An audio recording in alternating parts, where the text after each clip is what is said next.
हाँ तो आइए अब हम लोग नेक्स्ट टाइप का क्वेश्चन देखते हैं। ठीक है, अब ये क्वेश्चन हम लोग देखते हैं कि so that f x equal to, ये जो सिंबल होता है इस सिंबल को बोलते हैं ग्रेटेस्ट इंटीजर फंक्शन बोलते हैं। ठीक है, इसका मीनिंग अलग होता है।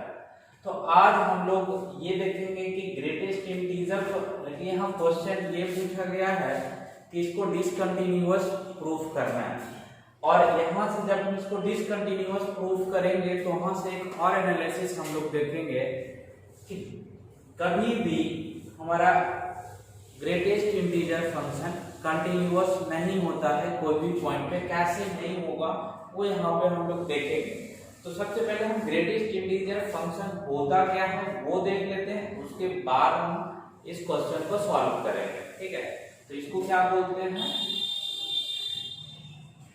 ग्रेटेस्ट इंटीजर फंक्शन बोलते हैं। क्या बोलते हैं, ग्रेटेस्ट इंटीजर फंक्शन। देखिएगा इसका मतलब क्या होगा। अगर x का वैल्यू हम लोग एज्यूम करके समझते हैं एज ए एग्जांपल, अगर x का वैल्यू हम 2.1 लिए, ठीक, तो वैल्यू इसका क्या आता है, 2 आता है। 2.3 लिए तो भी वैल्यू क्या आया, 2 ही आता है। 2.5 लिए तो भी वैल्यू क्या आता है, 2 ही दिखाता है। और 2.9 हुआ तो भी इसका वैल्यू क्या होगा, 2 ही होता है, ना कि 3 हो जाता है। ध्यान दीजिएगा, जैसे हम लोग नॉर्मली अगर देखा जाए, नॉर्मली तो हम लोग क्या करते हैं कि अगर 0.5 से ऊपर है तो उसको अप्रॉक्स मान लेते हैं। जैसे 2.7 है तो इसको डायरेक्टली हम इसको 3 मान लेते हैं, लेकिन ऐसा नहीं है। ग्रेटेस्ट इंटीजर फंक्शन में जब तक ये 3 ना बन जाए तब ये 3 नहीं होगा। एक थोड़ा पॉइंट भी कम रहेगा तो ग्रेटेस्ट इंटीजर में यही नंबर हमारा आता है। ठीक है, बस आप इसको समझ लीजिए कि क्या होता है। मतलब कि अगर 2.0 भी है तो इस केस में तो ऐसे भी 2 था और ऐसे भी 2 है। अगर 2.99 है, ऐसे भी है, और ये ग्रेटेस्ट इंटीजर में है तो इसका वैल्यू 2 ही होगा। आप समझ गए होंगे। यानी हम ये कह सकते हैं कि ये जो इंटीजर है हमारा 2, ठीक है, यही हमारा मेन ग्रेटेस्ट इंटीजर में वैल्यू आता है। पॉइंट कुछ भी रहे, ठीक है, पॉइंट 0.1 से लेकर 9 तक रहे, उसका कोई भी इफेक्ट नहीं पड़ता है, डायरेक्टली 2 आ जाता है। तो आप समझ गए होंगे। अब हम लोग इसको क्वेश्चन को सॉल्व करते हैं। ठीक है, आप देखिएगा इसको, क्वेश्चन किस पॉइंट पे पूछ रहा है कि वो डिसकंटिन्यूअस है। एन पॉइंट पे पूछ रहा है। मतलब क्या कि एक जनरल टर्म ले लिया गया। एन एक क्या है, यहाँ पे इंटीजर है, इंटीजर है, तो आप समझ सकते हैं कि एक जनरल टर्म लिया गया है। आप इसको कोई भी पॉइंट पे प्रूफ कर सकते हैं। जैसे हम लोग इसमें देखते हैं, अब एन पॉइंट पे पूछ रहा, मतलब क्या, हमको क्या क्या निकालना पड़ेगा, limit x tends to n minus निकालना पड़ेगा। ठीक है, कंटिन्यूअस होने के लिए, मतलब सॉरी, सभी अगर इक्वल हो जाएगा तब ये कंटिन्यूअस होगा। तो सबसे पहले हम n माइनस निकालते हैं, जिसको हम लोग क्या बोलते हैं, लेफ्ट हैंड लिमिट बोलते हैं। ठीक है, अब देखिएगा ये n है और ये x है, तो देखिएगा हमारा फंक्शन क्या है, ग्रेटेस्ट इंटीजर है। ठीक है, अब हम लोग इसको निकालते हैं। देखिएगा लिमिट हम यहाँ पे लिख देते हैं x tends to 0 f n minus x। ठीक, अब जहां जहां पे सॉरी,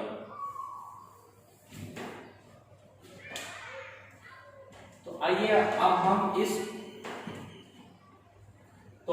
हम इस क्वेश्चन को सॉल्व करते हैं। देख लिए कि ग्रेटेस्ट इंटीजर क्या होता है। ठीक है, तो सबसे पहले हम क्या करेंगे, तीनों निकालेंगे, limit x tends to n minus पे और प्लस पे और इक्वल पे। मतलब लेफ्ट हैंड लिमिट की पहले मैं बात करता हूं, लेफ्ट हैंड लिमिट की मैं बात करता हूं, तो क्या आ जाएगा, देखिएगा limit x tends to n minus क्या है हमारा fx, क्या वैल्यू दिया हुआ है, ग्रेटेस्ट इंटीजर x है। ठीक है। अब देखिएगा हम अगला स्टेप में कैसे लिखते हैं। लिमिट h टेंड्स टू 0, यहाँ पे क्या हो जाएगा, यहाँ पे हमारा हो जाएगा n माइनस h। देखिएगा लिमिट किसकी मैं बात कर रहा हूं, लेफ्ट हैंड लिमिट का, तो क्या हो जाएगा, माइनस हो जाएगा h इक्वल टू, जहां जहां पे रहेगा वहां भी माइनस हो जाएगा फंक्शन में। लिमिट h टेंड्स टू 0, हमारा वैल्यू क्या आ जाएगा, x माइनस h आ जाएगा। ठीक, अब देखिएगा यहां से हम लोग इसका वैल्यू देखेंगे x माइनस h। अभी बात बता रहे x माइनस h का क्या वैल्यू होगा और h क्या होता है। h आप हम लोग क्या मानते हैं कि h क्या है, टेंड्स टू 0, मतलब 0 तो नहीं है लेकिन 0 के करीब है, मतलब h हो सकता है कि ये 0.0001। ठीक है। अब हम आपको बताए, क्या बताए कि अगर ग्रेटेस्ट इंटीजर में अगर x है और x में कुछ भी वैल्यू माइनस हुआ, कुछ भी वैल्यू माइनस हुआ, तो ये सीधे क्या होता है, 1 माइनस हो जाता है। जैसे हम इस तरीके से आपको बताना चाह रहे हैं, देखिएगा ये 3 है। ठीक है, अभी तक इसका वैल्यू क्या होता है, ग्रेटेस्ट इंटीजर में 3 हो रहा था, लेकिन अब मैं इसी को एग्जांपल में तो 3 माइनस h का बात कर रहा हूं। ठीक है, अब ध्यान से देखिएगा, जब 3 माइनस h का वैल्यू मान लेते हैं कि ये 0.0001, ठीक है, तो ये क्या हो जाएगा, देखिएगा 3 माइनस 0.0001। ठीक है, अब यहां से देखिएगा इसका वैल्यू क्या होगा, थोड़ा सा भी अगर कम हुआ 3 से तो क्या लिखा जाएगा, 3 से अगर थोड़ा सा भी वैल्यू कम हुआ तो क्या लिखा जाएगा, 2 लिखा जाएगा। मतलब कि अगर यहाँ x होता, मान लेते हैं कि ये क्या है, x है, अगर ये x होता और माइनस h इतना पॉइंट, ये पॉइंट इससे माइनस होता, मतलब x माइनस 1 हो जाता। देखिएगा अच्छे से ध्यान से देखिएगा, x माइनस 1 हो जाता, क्योंकि आप एज्यूम करके देखिए कि x का वैल्यू 3 है। जब x का वैल्यू अगर 3 है और 3 में से कुछ पॉइंट माइनस हो रहा है और ग्रेटेस्ट इंटीजर में अगर थोड़ा सा भी वैल्यू अगर कम है 3 से तो वो 2 लिखा जाता है। अभी बताया गया कि 2.999 भी अगर लिखा रहेगा तो उसका वैल्यू 2 ही होगा ग्रेटेस्ट इंटीजर के केस में। तो यहाँ पे वैल्यू क्या हो जाएगा, 2 हो जाएगा। ठीक, अब ध्यान से देखिएगा, x के जगह क्या था, 3 था, और h के जगह क्या था, ये था। ठीक है, वैल्यू क्या आ गया, 2 आ गया। मतलब जनरल टर्म की अगर मैं बात करूं तो हमारा क्या हो जाएगा, x माइनस 1 हो जाएगा। आप समझ गए होंगे। तब देखिएगा इसका वैल्यू क्या हो जाएगा, x माइनस 1 हो जाएगा। ठीक है, सॉरी यहाँ पे आप n कर लीजिएगा। ठीक है, n है वैल्यू, n माइनस 1 हो जाएगा। ठीक है, n माइनस 1, क्योंकि किस पॉइंट पे पूछ रहा, n पॉइंट पे पूछ रहा था, x के जगह n आ जाएगा। ठीक है, यहां तक आप समझ गए होंगे। तो हमारा लेफ्ट हैंड लिमिट आ गया। अब हम राइट हैंड लिमिट की बात करते हैं, RHL क्या हो जाएगा, देखिए limit x tends to n plus आ जाएगा। सेम कंडीशन देखिएगा, n प्लस क्या आ जाएगा, h आ जाएगा। जहां जहां पे हमारा x रहेगा वहां पे ये आ जाएगा। तो लिमिट h टेंड्स टू 0, ये हमारा वैल्यू क्या आ जाएगा, देखिएगा n प्लस h। ध्यान से देखिएगा, अब इसको भी हम समझा देते हैं थोड़ा सा, आप समझ गए होंगे कि n कोई भी वैल्यू हो, 2 मान लेते हैं, 3 मान लेते हैं, जो आपको एज्यूम करना हो, अगर 2 में थोड़ा सा भी ऐड होगा, ठीक है, मान लेते हैं कि n अभी क्या है, 2 है, अगर n में थोड़ा सा भी हम अगर ऐड करेंगे तो ध्यान से देखिएगा, n में अगर थोड़ा भी ऐड करेंगे तो 3 तो नहीं बन जाएगा ना, अगर 2 हमें जूम किए तो 2 ही रहेगा। मतलब n में थोड़ा सा भी ऐड कुछ करते हैं, 1 से कम ऐड करते हैं तो हमारा n ही रह जाएगा। जिस तरीके से देखिए, अगर 2 है, ठीक है, अब प्लस 0.0001 की मैं बात करता हूँ तो ये क्या आ जाएगा, 2.0001 आएगा और इसका वैल्यू क्या हो जाएगा, 2 ही होगा। मतलब n का वैल्यू अगर हम 2 लिए हैं, ठीक है, तो उसमें कुछ भी h एक जो वैल्यू है जो टेंड्स कर रहा है 0 की तरफ, तो उसका वैल्यू क्या आ जा रहा है, 2 ही आ जा रहा, उससे कोई फर्क नहीं पड़ रहा। तो देखिएगा अब हम अगर देखें लेफ्ट हैंड लिमिट और राइट हैंड लिमिट का, तो यहीं पे देखिए इक्वल नहीं है। अगर यहीं पे इक्वल नहीं है तो आगे हम लोग अगर निकालेंगे भी, लेकिन हम लोगों को यहीं से मिल गया है रिजल्ट, ये क्या है, डिसकंटिन्यूअस है। अब देखिए हम एक at x equal to n पे भी निकाल लेते हैं, क्या आ जाएगा देखिएगा, f n greatest integer n ही कहला जाएगा। अब देखिएगा हम यहां से लिख सकते हैं कि limit x tends to n minus fx does not equal to f x, limit यहां लिख देते हैं, limit x tends to n plus fx equal to क्या है, लिमिट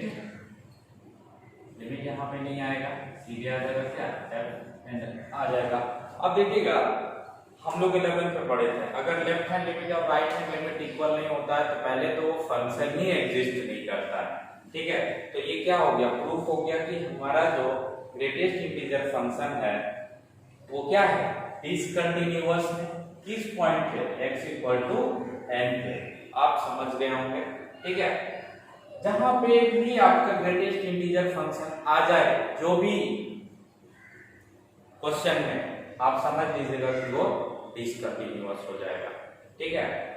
हम लोग अब नेक्स्ट की बात करते हैं, तो आइए अब हम लोग दूसरे टाइप का क्वेश्चन करते हैं, ठीक है। देखिएगा क्वेश्चन में क्या कह रहा है, इफ द फंक्शन fx दिया हुआ है और x ग्रेटर देन 0 पे हमारा फंक्शन क्या है, 3ax प्लस b, ठीक है, और इक्वल पे क्या दिया हुआ है, 11 दिया हुआ है, और लेस देन पे क्या दिया हुआ है, 5x माइनस 2b। कह रहा है कि ये फंक्शन जो है कंटिन्यूअस है कहां पे, x इक्वल टू 1 पे, तो आपको वैल्यू बताना है a और b का, जो इसमें a और b कांस्टेंट है ना, उसका वैल्यू बताना है। तो देखिएगा सबसे पहले कि अगर मैं बात करूं इस क्वेश्चन को किस तरीके से बनाना है, आपको इससे नहीं डरना कि यहाँ पे a और b आ गया। आपका जो काम है कि लेफ्ट हैंड लिमिट सबसे पहले निकालना है, उसके बाद राइट हैंड लिमिट निकालना है, और उसके बाद इक्वल के केस पे निकालना है, और तीनों देखिए यहाँ पे डिफाइन किया हुआ है, ठीक है। जो लेस देन 1 है वो लेफ्ट हैंड लिमिट का फंक्शन हो जाएगा, और जो ग्रेटर देन 1 है वो राइट हैंड लिमिट का फंक्शन हो जाएगा, और जो इक्वल टू है वो इक्वल का फंक्शन हो जाएगा, ठीक है। तो आइए हम लोग देखते हैं। देखिएगा अगर मैं बात करूं लिमिट किस पॉइंट पे बोला है, 1 पे बोला है, तो क्या हो जाएगा 1 माइनस, इसको हम लोग क्या बोलेंगे, लेफ्ट हैंड लिमिट बोलेंगे, ठीक है। अब ये क्या होगा, fx, ठीक। अब हम देखिएगा इसको कैसे लिखते हैं, limit h tends to 0 f, जहां पे x है वहां 1 ले लेते हैं और माइनस h, जहां जहां पे x है वहां वैल्यू 1 माइनस h रख देते हैं। अब देखिएगा ये आपको पता चल गया हो कि लेफ्ट हैंड लिमिट के लिए हमारा फंक्शन क्या है, x लेस देन 1, ये है, तो हम लिख लेते हैं, और जहां जहां पे x है वहां 1 माइनस h लिख देते हैं। देखिएगा लिमिट h टेंड्स टू 0, ये क्या हो जाएगा 5a 1 minus h minus 2b, ठीक। अब इसको सॉल्व करते हैं, देखिएगा कैसे सॉल्व करते हैं। लिमिट h टेंड्स टू 0 क्या हो जाएगा 5a, क्या हो जाएगा 5a माइनस 5ah और minus 2b, h tends to 0 value रख देते हैं, तो वैल्यू क्या आ जाएगा हमारा 5a, ये टर्म तो हमारा 0 हो जाएगा, और माइनस 2b आ जाएगा। यानी ये किसका वैल्यू आया, इसका वैल्यू आया, limit x tends to 1 minus fx का वैल्यू आया, तो लेफ्ट हैंड तो आ गया। अब हम राइट हैंड की बात करते हैं, तो limit x tends to 1 plus की बात करते हैं, fx क्या है, इस केस के लिए फंक्शन कौन सा है 1 प्लस, मतलब राइट हैंड लिमिट 1 से बड़ा कौन वाला, ये वाला, तो हम लिख देते हैं limit h tends to 0, x की जगह क्या आ जाएगा हमारा, x की जगह हमारा क्या आ जाएगा 1 प्लस h आ जाएगा, रख देते हैं, जहां जहां पे हमारा x है वहां 1 प्लस h, तो ये क्या है 3a 1 plus h plus b और लिमिट h टेंड्स टू 0। अब देखिएगा कैसे इसको करते हैं, इसको भी ब्रेक कर देते हैं। लिमिट h टेंड्स टू 0 क्या आ जाएगा 3a plus 3ah plus b, h का वैल्यू रख देंगे 0 तो क्या आ जाएगा 3a प्लस b।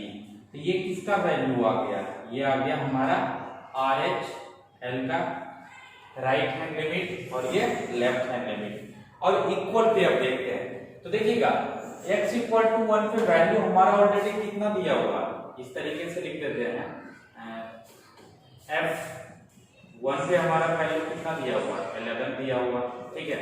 अब देखिएगा तीनों का वैल्यू हम लोग निकाल लिए।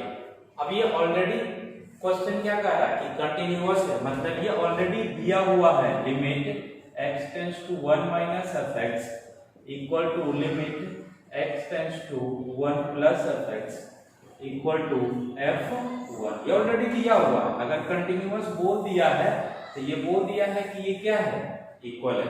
अब सभी को क्या करते हैं उसके अकॉर्डिंग इक्वल कर देते हैं, तो क्या आ जाएगा देखिएगा लेफ्ट हैंड लिमिट हमारा क्या आ गया 5a minus 2b equal to कितना आ गया 5 लेफ्ट हैंड लिमिट क्या है right hand limit 3a plus b equal to कितना है 11, ठीक है। अब देखिए यहां से हम लोग कैसे निकालेंगे, ये तीनों अपने में क्या है इक्वल है, मतलब एक बार क्या है ये इसके इक्वल होगा, एक बार ये इसके इक्वल होगा। मतलब हम इसको कैसे लिखेंगे देखिएगा 5a minus 2b 5a minus 2b equal to 11 और 3a plus b equal to 11। अब इक्वेशन 1 और इक्वेशन 2 आप इसको सॉल्व करेंगे तो आ जाएगा आंसर। देखिएगा हम लोग यहाँ पे करते हैं, ठीक है इधर, ठीक है यहाँ पे हम लोग करते हैं इसका सॉल्यूशन। तो क्या हो जाएगा देखिएगा इक्वेशन 2 में हम 2 से मल्टीप्लाई कर देते हैं, तब ये 2b हो जाएगा तो कैंसिल हो जाएगा, तो ऊपर में तो कोई चेंज नहीं होगा 2b इक्वल टू 11। और जब नीचे वाले इक्वेशन में 2 से मल्टीप्लाई करेंगे तो क्या होगा 6a और प्लस 2b इक्वल टू क्या 22। देखिएगा ये कैंसिल हो गया, प्लस माइनस था, ये कितना आ गया 11a इक्वल टू 33 और a इक्वल टू क्या आ गया 33 अपॉन 11, मतलब क्या 3 आ जाएगा, ठीक है। अब a का वैल्यू कोई भी इक्वेशन में हम रखेंगे 1 या 2 में तो हमारा b का वैल्यू आ जाएगा, तो हम 1 ही से चलते हैं। 5 a का वैल्यू कितना है 3, ठीक है, माइनस 2 b का वैल्यू हमको निकालना तो b लिख देते हैं इक्वल टू 11। अब देखिएगा माइनस 2b इक्वल टू क्या हो गया 8 उधर जाएगा तो कितना हो जाएगा 15 उधर जाएगा तो कितना हो जाएगा 11 minus 15 minus 2b equal to minus 4 हो जाएगा और ये कैंसिल हो जाएगा, b इक्वल टू क्या आ जाएगा 2 और a इक्वल टू हमारा क्या आ गया देखिएगा अब हमारा a इक्वल टू क्या आ गया 2 और b equal to a equal to 3 आया और b इक्वल टू 2 आया। तो हम इसको क्या लिखे हैं कि अगर हमारा ये फंक्शन 1 पे कंटिन्यूअस होगा, कब होगा जब a का वैल्यू क्या आया 3 आया है और b का वैल्यू क्या आया है 2 आया है, तब ये फंक्शन होगा, ठीक है। तो इस टाइप का हम क्वेश्चन एक देख लिए जिसमें फंक्शन दिया हुआ रहेगा कि आपका कंटिन्यूअस है और जो भी अननोन इक्वेशन में दिया हुआ रहेगा उसका वैल्यू आपको निकालना है। तो आप इस टाइप का क्वेश्चन इस तरीके से बना सकते हैं, ठीक है। तो आइए अब हम लोग दूसरा टाइप का क्वेश्चन देखते हैं। आइए फिर से हम लोग दूसरे टाइप का क्वेश्चन देखते हैं। देखिए अगर ये देखा जाए क्वेश्चन तो हम लोग जो प्रीवियस क्वेश्चन देखे हैं सेम टू सेम उसी टाइप का है। यहाँ पे हमारा a का वैल्यू निकालने के लिए बोला गया, ठीक है, और फंक्शन ऑलरेडी क्या दिया हुआ है कि कंटिन्यूअस है। अब यहाँ से आप एक चीज देखिएगा, ठीक है, कि यहाँ पे बस ट्रिगोनोमेट्रिक टर्म आ गया है, ठीक है, इसलिए हम इस क्वेश्चन को लिए हैं और ये सीबीएसई में बहुत बार क्वेश्चन पूछ चुका है, ठीक है। तो इस क्वेश्चन को इसलिए लिए क्योंकि यहाँ पे परेशानी होता है बच्चे को सॉल्व करने में कि यहाँ पे कैसे हम सॉल्व करेंगे। तो आइए हम लोग देखते हैं। अगर गिवन की बात करें तो क्या दिया हुआ है कि फंक्शन क्या है, कंटिन्यूअस। कहाँ पे, जीरो पे, यानी जीरो पॉइंट पे बताने के लिए बोला। यानी गिवन क्या है कि limit x tends to 0 minus f x equal to limit x tends to 0 plus f x equal to f0। ये गिवन है क्या कि कंटिन्यूअस है, क्योंकि इसी का यूज करके हम लोग क्या वैल्यू निकालेंगे। अब देखिएगा यहाँ पे फंक्शन भी डिफाइन किया हुआ है कि लेफ्ट हैंड लिमिट के लिए क्या, ये हमारा फंक्शन है। राइट हैंड के लिए क्या, हम यहाँ लिख देते हैं लेफ्ट हैंड के लिए लेफ्ट हैंड लिमिट, और ये राइट हैंड लिमिट। क्यों, क्योंकि ग्रेटर है, ग्रेटर में क्या होता है जीरो से राइट हैंड लिमिट, और ये इक्वल है। ठीक, तो हमको यही तीन का जरूरत है, तो वही तीन करेंगे। क्वेश्चन से आप लोग डरिए मत, आज जैसे जो प्रोसेस है वो प्रोसेस को आप लोग करते जाइए, क्वेश्चन जरूर बनेगा आपसे। ये क्वेश्चन में अगर थ्योरी की बात करें तो बस हमको यही मालूम है, और देखे होंगे अब जब क्वेश्चन बना रहे होंगे तो इससे ही टोटल क्वेश्चन करना क्या है, चेक करना है कि कंटिन्यूअस है या नहीं है, बस। और क्या करना, अगर कोई कांस्टेंट निकालना है तो वो दिया हुआ रहेगा। ठीक है, तो आइए हम लोग देखते हैं। Limit x tends to 0 minus की बात करें fx, मतलब ये क्या है, लेफ्ट हैंड लिमिट की बात कर रहे हैं। क्या हो जाएगा, लिमिट h लिख देते हैं h टेंड्स टू 0, तो ये क्या हो जाएगा हमारा फंक्शन, जहां पे x होगा वहां क्या हो जाएगा 0 माइनस h लिखा जाएगा। तो लिख दीजिए आप जहां जहां पे है, तो क्या हो जाएगा लिमिट h टेंड्स टू 0 और 1 माइनस cos 4 क्या हो जाएगा 0 माइनस h अपॉन क्या हो जाएगा x स्क्वायर है ना, तो इसको क्या लिखेंगे 0 माइनस h का होल स्क्वायर। ठीक है, आइए हम देखते हैं। लिमिट h टेंड्स टू 0 क्या हो जाएगा 1 माइनस, देखिएगा cos माइनस h होगा और इंटू 4 माइनस 4h होगा। अब देखिएगा cos माइनस 4x क्या होता है प्लस cos 4x होता है। कैसे, देखिएगा cos माइनस थीटा क्या होता है प्लस cos थीटा होता है, उसी तरीके से ये होगा। समझ गए होंगे, 11th में आप लोग पढ़े होंगे, तो इस तरीके से हम उसको लिख सकते हैं। ठीक है, अब देखिए हम डायरेक्ट यहाँ पे लिखते हैं cos 4x 4h लिख देते हैं। ठीक है, h अपॉन क्या हो जाएगा h स्क्वायर। अब देखिएगा अगर हम h का वैल्यू रखेंगे तो ये क्या हो जाएगा cos 0 का वैल्यू 1 1 माइनस 1 0 अपॉन 0। मतलब अब याद कीजिए कि ये इस तरीके का लिमिट जब रहता था तो हम किस तरीके से सॉल्व करते थे।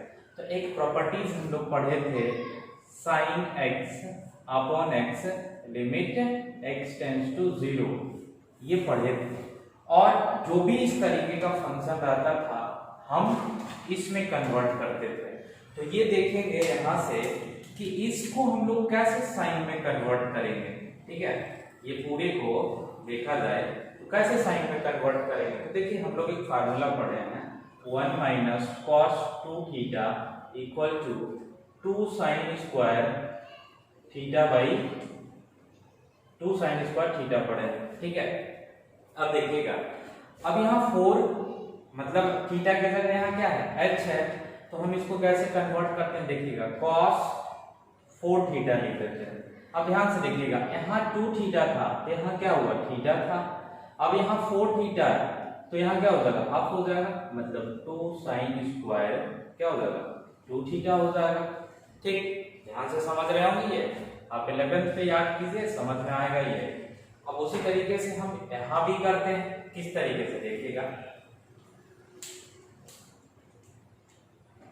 लिमिट h टेंड्स टू 0 क्या हो जाएगा 2 साइन स्क्वायर 2h। ध्यान से देखिएगा थीटा की जगह h था तो हम h लिख दिए, अपॉन में क्या हो जाएगा h स्क्वायर। ठीक है, अब इसको हम कैसे कन्वर्ट करेंगे, नीचे दिख रहा है ना ये वाला पार्ट। अब देखिएगा हम इसको कैसे करते हैं, 2 को बाहर कर देते हैं। ध्यान से देखिएगा, थोड़ा सा हम यहाँ फिर से समझाते हैं। यहाँ x है तो यहाँ भी x ही होना चाहिए। देखिएगा इस तरीके से, लिमिट x टेंड्स टू 0, अगर यहाँ 2x रहे, ध्यान से देखिएगा, और यहाँ x रहे, और इसका जो वैल्यू होता था ना वो 1 होता था, लिख लीजिएगा, ठीक है। तो उसी तरीके से यहाँ जो भी रहेगा एंगल में वही नीचे होना चाहिए, तभी ये 1 होगा, ऐसे नहीं होगा। अब देखिए 0 है, अब यहाँ एंगल में 2 थीटा है तो यहाँ भी 2 थीटा लाएंगे तभी वैल्यू 1 होगा, ऐसे नहीं होगा। तो हम खुद से 2 लगाते हैं यहाँ और यहाँ 2 मल्टीप्लाई कर देते हैं, ठीक है। तो अब हमारा इसका जो वैल्यू है 2 को अगर हम बाहर कर दें तो क्या आ जाएगा, लिमिट x टेंड्स टू 0, यहाँ 2 लिख देते हैं, जो एंगल होना चाहिए वही टेंड्स टू 0 भी होना चाहिए। तो x टेंड्स टू 0 या 2x टेंड्स टू 0 बात तो बराबर है, तो ये क्या आ गया, sin 2x अपॉन 2x। अब देखिएगा ये हमारा क्या हो जाएगा, 1 हो जाएगा, ठीक है, यही क्या हो जाएगा, 1 हो जाएगा। उसी तरीके से हमको यहाँ भी करना है। किस तरीके से, देखिए 2 को बाहर कर दिए, अब यहाँ से हम क्या किए, sin 2h, तो स्क्वायर है तो उसका होल स्क्वायर लिख सकते हैं, अपॉन, ध्यान से देखिएगा, ये स्क्वायर है, नीचे भी स्क्वायर ऊपर भी स्क्वायर, 2 को बाहर कर दिए, तो यहाँ पे हम क्या लिख दिए, h का होल स्क्वायर लिखते, कोई परेशानी नहीं होना चाहिए। अभी हम नहीं कुछ किए। अब यहाँ देखिएगा 2 है, यहाँ 2 लगा हुआ है, तो जब यहाँ 2 लगा हुआ है तो यहाँ भी 2 आना चाहिए, तो हम यहाँ 2 लिखते हैं। ध्यान से देखिएगा, तो 2 यहाँ मल्टीप्लाई करना पड़ेगा, लेकिन ध्यान से देखिएगा ये 2 का स्क्वायर है, मतलब बाहर हमको कितना मल्टीप्लाई करना पड़ेगा, 4 मल्टीप्लाई करना पड़ेगा। तो यहाँ पे हम क्या लिख दिए, 4 मल्टीप्लाई कर दिए, क्योंकि ध्यान से देखिए फिर से 2 का स्क्वायर है, ठीक है, तो 4 ना होगा तो 4 मल्टीप्लाई किए यहाँ पे, तो 4 4 कैंसिल हो जाएगा, तो कोई इफेक्ट नहीं पड़ेगा। अब ध्यान इधर देखिएगा, अब बन गया लिमिट, अब हम यहाँ h टेंड्स टू 0 लिखें या 2h टेंड्स टू 0 लिखें, कोई दिक्कत नहीं है। तो हम 4 into 2 को बाहर कर लिए और लिमिट 2h टेंड्स टू 0 लिख दिए, ठीक है। और क्या गया, sin 2h अपॉन 2h का होल स्क्वायर, इसका वैल्यू क्या है, 1 है, 1 का स्क्वायर कितना होगा, 1 ही होगा, 4 into 2, और इसका वैल्यू क्या हो जाएगा, 1, तो हमारा क्या वैल्यू आ गया, 8। मतलब लेफ्ट हैंड लिमिट हमारा क्या आ गया, 8 आ गया। अब हम किसकी बात करते हैं, राइट हैंड लिमिट की बात करते हैं। तो देखते हैं right hand limit, left hand limit में हमारा क्या आया, 8 आया, ठीक है। अब राइट हैंड लिमिट की बात करते हैं, मतलब x टेंड्स टू 0 प्लस की बात करते हैं। तो limit x tends to 0 plus fx क्या होगा वो देखते हैं अपन, ठीक है। लिमिट h टेंड्स टू 0 लिखते हैं, और जहां पे x है वहां पे क्या लिखते हैं, 1, 0 प्लस h लिख देते हैं, ठीक है। तो देखिएगा 0 प्लस h मतलब h ही हुआ, हम डायरेक्टली इस इक्वेशन में रख देते हैं h, तो क्या आ जाएगा, ध्यान से देखिएगा आप लोग, लिमिट h टेंड्स टू 0, ये क्या आ जाएगा, root h divided by root 16, ठीक है, plus root x minus 4, x के जगह क्या आ जाएगा, h आ जाएगा, 0 प्लस h क्या हो जाएगा, h ही हो जाएगा। अब देखिएगा ये टर्म आया, ठीक है। क्वेश्चन थोड़ा सा इसमें मिस्टेक हो गया था, क्योंकि रूट 16 नहीं था, ये रूट जो था x के पास तक था, ठीक है। तो सुधार कर हम यहाँ पे बता रहे हैं आपको, ये आ गया। अब देखिएगा हम लोग पढ़े हैं, ठीक है, यहाँ अगर 0 रखते हैं तो 0/0 का टर्म आ रहा है, तो 0/0 का टर्म आ रहा मतलब क्या, कि इसको हम लोग को चेंज करना पड़ेगा। कैसे करेंगे, जब ऐसा केस आता था आप लोग को बताया था रेशनलाइज करने का, तो 16 प्लस रूट h प्लस के साथ करेंगे, क्योंकि माइनस है बीच में, ये मानते हैं a है और ये b है, a माइनस b है तो a प्लस b से हमको मल्टीप्लाई करना पड़ेगा, ऊपर नीचे रेशनलाइज 16 प्लस रूट h, और ये क्या हो जाएगा, प्लस। अब देखिएगा ये दोनों क्या हो जाएगा, a, अगर ये a है और ये b है, यहाँ पे a है और ये b है, तो आप जानते होंगे a minus b into a plus b क्या होता है, a square minus b square. तो उसी तरीके से यहाँ भी हो जाएगा और ऊपर एज इट इज हम लोग लिख देते हैं limit h tends to 0 root h into 16 plus root h plus 4 divided by, देखिएगा a का स्क्वायर मतलब कितना, रूट 16 प्लस रूट h का होल स्क्वायर और माइनस 4 का होल स्क्वायर।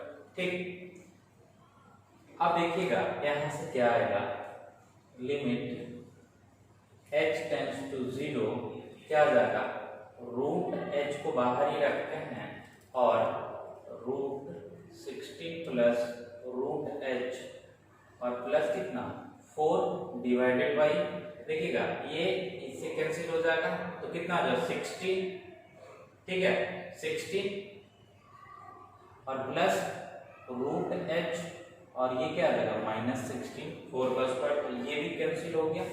ठीक है, अब ये कैंसिल हो गया दोनों, तो बच गया क्या रूट h, ये भी इससे क्या हो जाएगा कैंसिल हो जाएगा इससे।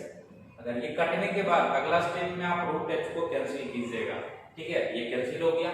अब देखिएगा अब 0/0 का टर्म नहीं आएगा, अगर अब 0 रखते हैं तो ध्यान से देखिएगा क्या हो जाएगा, ये 0 हो जाएगा और 16 प्लस 0 16 का रूट कितना 4 और 4 प्लस 4 कितना हो जाएगा। अब हम वैल्यू सीधे रख देते हैं तो क्या आ जाएगा 16 प्लस 0 प्लस 4, क्या वैल्यू आ जाएगा 16 का 4 और प्लस 4 कितना वैल्यू आ गया 8 आ गया। मतलब हमारा राइट हैंड लिमिट ये क्या आ गया, ये राइट हैंड लिमिट आ गया और ये क्या आ गया लेफ्ट हैंड लिमिट आ गया। ठीक है, अब आप a का वैल्यू बता सकते हैं कि a का वैल्यू क्या होगा। ठीक है, क्यों, क्योंकि यहाँ पे हम बता दे रहे हैं आपको,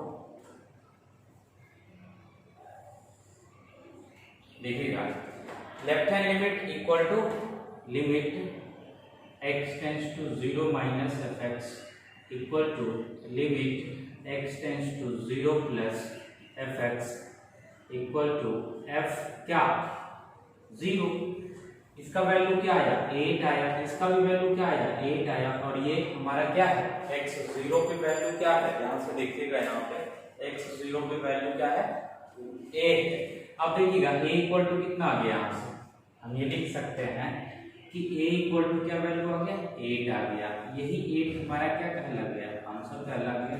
ठीक है, अब ध्यान दीजिएगा इस टाइप के क्वेश्चन में हमेशा ये दोनों वैल्यू इक्वल आएगा। ठीक है, क्योंकि अनइक्वल आ गया तो फिर आप कहीं मिस्टेक कर रहे हैं, क्योंकि a का वैल्यू 8 ही आने पे ये कंटिन्यूअस होगा, अन्यथा कहीं पे ये कंटिन्यूअस नहीं होगा। ठीक है, और ये कहाँ से लिखे ये भी आप समझ गए होंगे, क्योंकि ये हमारा क्वेश्चन में ऑलरेडी दिया हुआ है कि कंटिन्यूअस है ये टर्म, वहां से ये टर्म लिखे। ठीक है, तो आप समझ गए होंगे। ठीक है, आप प्रैक्टिस कीजिएगा इस टाइप का क्वेश्चन। हाँ, तो आइए अब हम लोग दूसरे टाइप का क्वेश्चन देखते हैं, एक और टाइप लेकर आए हैं। ध्यान से देखिएगा, इसमें भी हमको कंटिन्यूटी चेक करना है। ठीक है, अगर हम और क्वेश्चन जो अभी सॉल्व किए हैं और उससे अगर इसको कंपेयर करें तो थोड़ा सा अलग है। कैसे, ध्यान से देखिएगा कि यहाँ हम लोग अभी क्या डिस्कस कर रहे थे, कोई एक पॉइंट पे चेक कर रहे थे, लेकिन यहाँ पे अगर देखा जाए तो 2 पॉइंट के लिए दिया हुआ है। किस किस पॉइंट के लिए दिया हुआ है ध्यान से देखिएगा। ठीक है, 0 से बड़ा और बराबर या फिर -1 से छोटा इक्वल के लिए हमारा क्या दिया हुआ -2 दिया हुआ। ठीक है, तो ध्यान से देखिएगा -1 पे लेस देन और इक्वल के लिए ये वैल्यू दिया हुआ और -1 से बड़ा के लिए भी ये हमारा दिया हुआ इक्वेशन या फंक्शन जो भी आप बोलिए, यानी माइनस पे 3 हमको कोई भी पॉइंट पे 3 का वैल्यू दिया हुआ होना चाहिए, मतलब 3 फंक्शन होना चाहिए। ठीक है, यहाँ पे हमारा 3 फंक्शन है। कैसे, -1 पे क्या है लेस देन और इक्वल के लिए -2, मतलब 2 वैल्यू दिया हुआ है और -1 से बड़ा के लिए 2x, यानी 3 तो दे ही दिया। अब मैं -1 पे देखता हूँ, तो सॉरी 1 पे देखता हूँ, तो 1 पे अगर हम देख रहे हैं तो यहाँ से क्या देख रहे हैं कि छोटा और इक्वल के लिए क्या दिया हुआ है 2x दिया हुआ है और बड़ा के लिए क्या दिया हुआ है 2 दिया हुआ है। मतलब यहाँ पे हमको ये पहले चेक करना पड़ेगा कि किस किस पॉइंट पे हमको चेक करना है कंटिन्यूटी। तो यहाँ से हम डिटरमाइन कर लिए कि -1 पे चेक करना है और 1 पे चेक करना, ठीक है। तो हम लोग पहले -1 पे चेक करते हैं, एट x इक्वल टू -1, इस पे चेक करके देखते हैं क्या, limit x tends to -1 minus, ध्यान से देखिएगा fx, यानी -1 पे लेफ्ट हैंड लिमिट क्या दिया हुआ देखिएगा, -1 से लेस देन x जो है -1 से क्या है, लेस देन और इक्वल, मतलब कि दोनों के लिए यही दिया हुआ, लेस देन के लिए भी और इक्वल के लिए भी। तो लेफ्ट हैंड लिमिट इस केस में हमारा क्या हो जाएगा, यही हो जाएगा -2। हम इसको डायरेक्टली लिख देते हैं, लिमिट h टेंड्स टू 0 और यहाँ क्या हो जाएगा -1 माइनस h, वैल्यू डायरेक्टली यहाँ पे -2 दिया हुआ है तो लिख दे रहे हैं, ठीक है। ये लिखने का ऐसे जरूरत भी नहीं है। अब हम राइट हैंड लिमिट की बात करते हैं, limit x tends to -1 positive की बात करते हैं। अब ध्यान से देखिएगा यहाँ क्या हो जाएगा, लिमिट h टेंड्स टू 0, ये क्या हो जाएगा -1 प्लस h इक्वल टू, जहाँ x है तो देखिएगा -1 से बड़ा, राइट हैंड लिमिट की बात कर रहे हैं किस पॉइंट पे, -1 पे, -1 से बड़ा कौन है, ये इक्वेशन है, मतलब क्या हो जाएगा 2, जहाँ जहाँ x है -1 प्लस h लिख देते हैं, ठीक है। और यहाँ पे लिमिट लगा देते हैं, लिमिट h टेंड्स टू 0, जहाँ जहाँ h है 0 रख देते हैं, वैल्यू क्या आ गया हमारा -2, देखिए 0 आया और -1 इंटू 2 क्या हो जाएगा -2, ठीक है। ये वैल्यू दिया हुआ, ये दोनों तो सेम आ गया। अब हम क्या चेक करें, ध्यान से देखिएगा, अब इक्वल पे चेक करें, यानी f -1 पे देखें तो -1 मतलब इक्वल का केस, तो -1 इक्वल भी है और लेस देन भी है, तो इक्वल का भी वैल्यू क्या -2 ही है, मतलब -2। हम ये लिख सकते हैं, क्या लिख सकते हैं कि limit x tends to 1 minus fx equal to limit x tends to -1 plus equal to f -1। ये क्या है, तीनों इक्वल है, सो हम लिख सकते हैं कि ये हमारा फंक्शन की अगर बात करें तो -1 पे क्या है, कंटिन्यूअस है, ठीक है। -1 पे क्या है, कंटिन्यूअस है, continuous at x equal to कितना पे -1 की बात की है। अब हम 1 पे चेक कर लेते हैं, 1 पे क्या है, ठीक है, 1 पे चेक करते हैं, देखिएगा एट x इक्वल टू कितना 1 की बात करें तो 1 माइनस 1 प्लस और 1 पे चेक कर देते हैं, अगर इक्वल आ जाता है तो कंटिन्यूअस हो जाएगा। देखिएगा limit x tends to 1 minus fx की बात करते हैं, तो पहले 1 में हम ये चेक करते हैं कि माइनस के लिए कौन सा इक्वेशन दिया हुआ है। देखिए यहाँ से ध्यान से देखिएगा कि 1 से छोटा और इक्वल के लिए 2x दिया हुआ है, मतलब छोटा मतलब क्या, लेफ्ट हैंड लिमिट, तो लेफ्ट हैंड लिमिट मतलब क्या, यही दिया हुआ, लिमिट h टेंड्स टू 0 लिख लेते हैं और f के जगह क्या आ जाएगा 1 प्लस h आ जाएगा, इसका वैल्यू क्या दिया हुआ लिखते जाते हैं, जहां जहां x 1 प्लस h रख देते हैं तो 2 1 प्लस h, 1 प्लस h का वैल्यू 0 रखते हैं तो क्या वैल्यू आ जाएगा 2 आ जाएगा, ठीक। अब हम लोग किस पे चेक करते हैं, 1 प्लस पे, x टेंड्स टू 1 प्लस, ठीक है, क्या आ जाएगा हमारा, ध्यान से देखिएगा limit h tends to 0 f, sorry यहाँ पे ध्यान दे लीजिएगा, लेफ्ट हैंड लिमिट की बात कर रहे थे तो यहाँ माइनस हो जाएगा, ठीक है, लेफ्ट हैंड लिमिट पे माइनस हो जाएगा, राइट हैंड पे 1 प्लस हो जाएगा। अगर माइनस भी होगा तो 0 रखेंगे यहाँ पे h का वैल्यू तो भी 2 ही आएगा, ठीक, तो उसको सुधार लीजिएगा। अब 1 प्लस मतलब राइट हैंड लिमिट, इस केस की अगर बात करें तो लेफ्ट हैंड लिमिट है और ये कौन सा केस है, राइट हैंड लिमिट, ठीक है। तो लेफ्ट हैंड लिमिट में माइनस करते हैं और राइट हैंड लिमिट में प्लस करते हैं, ठीक है। ध्यान से देखिए इसको, इसका वैल्यू डायरेक्टली दिया हुआ है कहाँ पे, 1 प्लस, 1 प्लस मतलब क्या, ग्रेटर देन 1, क्या वैल्यू दिया हुआ है 2 दिया हुआ है, ठीक है, 2 दिया हुआ।